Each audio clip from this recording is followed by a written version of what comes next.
বয়স ৪৩।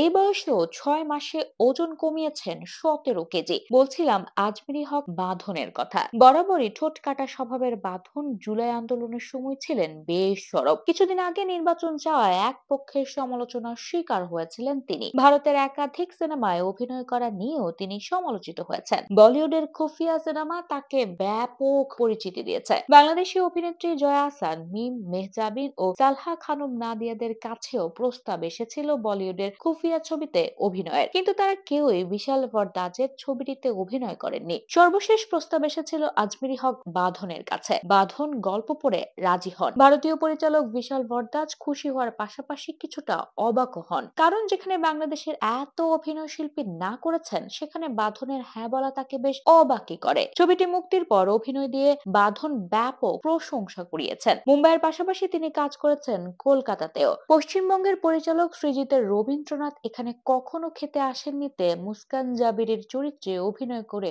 প্রশংসিত হয়েছেন। এছাড়াও আব্দুল্লাহ মোহাম্মদ সাদেরের পরিচালনায় প্রথম চলচ্চিত্র রেহানা মরিয়ম নূরে কাজ করার পর থেকে দারুণ জনপ্রিয়তা পান বাঁধন। জয়া আহসানের পর তিনি চলতি সময়ের একমাত্র নায়িকা যার পা বলিউড ও বাংলা সিনেমা দুই জায়গাতেই পড়েছে। বলিউড থেকে শুরু করে ভারতীয় সিনেমায় কাজ করা বাঁধনের এই জার্নিটা বেশ রোমাঞ্চকর। বাঁধনের বাবা ছিলেন পানি উন্নয়ন বোর্ডের কর্মকর্তা। তার জন্মস্থান ঢাকা হলেও বাবার কর্মসূত্রে স্কুল জীবনে বাঁধনকে রাজবাড়ী, ভোলা সহ বিভিন্ন জেলার 7টি ভিন্ন ভিন্ন স্কুলে পড়তে হয়েছে। মাধ্যমিক শেষ করে তিনি 2002 সালে বাংলাদেশ মেডিকেল কলেজে ভর্তি হন। তিনি মিডিয়ার নজরে আসেন 2006 সালে অনুষ্ঠিত সুন্দরী প্রতিযোগিতায় চ্যানেল আই সুপারস্টারের রানার আপ হওয়ার মাধ্যমে। এরপর থেকে মডেলিং এবং বিজ্ঞাপনের কাজে জড়িয়ে পড়েন। 2010 সালে বাঁধন অভিনীত প্রথম সিনেমা নিঝুম অরণ্য মুক্তি পায়। সিনেমার পাশাপাশি তিনি ছোট পর্দাতেও বেশ জনপ্রিয় ছিলেন। তীরন্দাজ, ডিবি, মেঘের পরে মেঘ, সহযাত্রী, নীল নির্বাসন ও রূপকথার মা সহ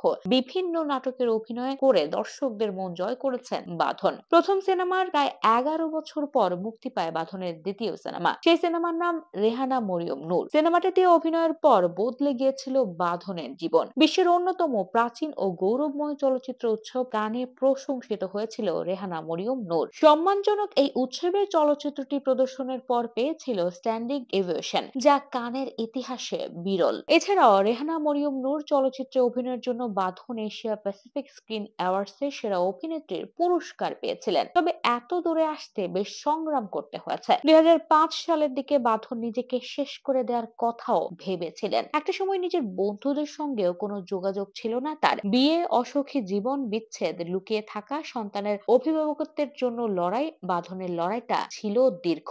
তবে সেসব কাটিয়ে নিজের ক্যারিয়ারে পুনরায় মনোযোগ দেন আজমেরি হক বাঁধন। এসবের মধ্যে 2010 সালে আচমকাই বিবাহ বন্ধনে আবদ্ধ হন বাঁধন। তার প্রাক্তন স্বামীর নাম মাসরুর সিদ্দিকী। মাসরুর এবং বাঁধনের একমাত্র মেয়ে সায়রা। সকলের অজান্তেই যেমন বিয়ে করেছিলেন, তেমনি বিচ্ছেদ হয় আচমকাই। 2014 সালে তাদের আইনগতভাবে বিচ্ছেদ হলেও তা সকলের আড়ালে রেখেছিলেন বাঁধন। দীর্ঘদিন পর 2017 সালে সেই খবর জানাজানি হয়। এই সময়টাতেও বাঁধনকে নিয়ে মিডিয়ায় অনেক নেতিবাচক খবর এসেছে। তবে সেসবকে পাশ কাটিয়ে তিনি এত দূর এসেছেন। বিনোদন জগতে যত ভুল ধারণা প্রচলিত, সেগুলোর অন্যতম হলো বিয়ের পর নারীদের ক্যারিয়ার থাকে না। বাঁধন এই ধারণাকে ভুল প্রমাণ করেছেন। নিজেকে চিনিয়েছেন ঢালিউড থেকে বলিউড পর্যন্ত সবখানেই। তবে এবার তিনি অভিনয় সংশ্লিষ্ট কারণে নয়, র এবং জামাত কর্মীর মতো হাস্যকর অভিযোগে আলোচনায় এসেছেন।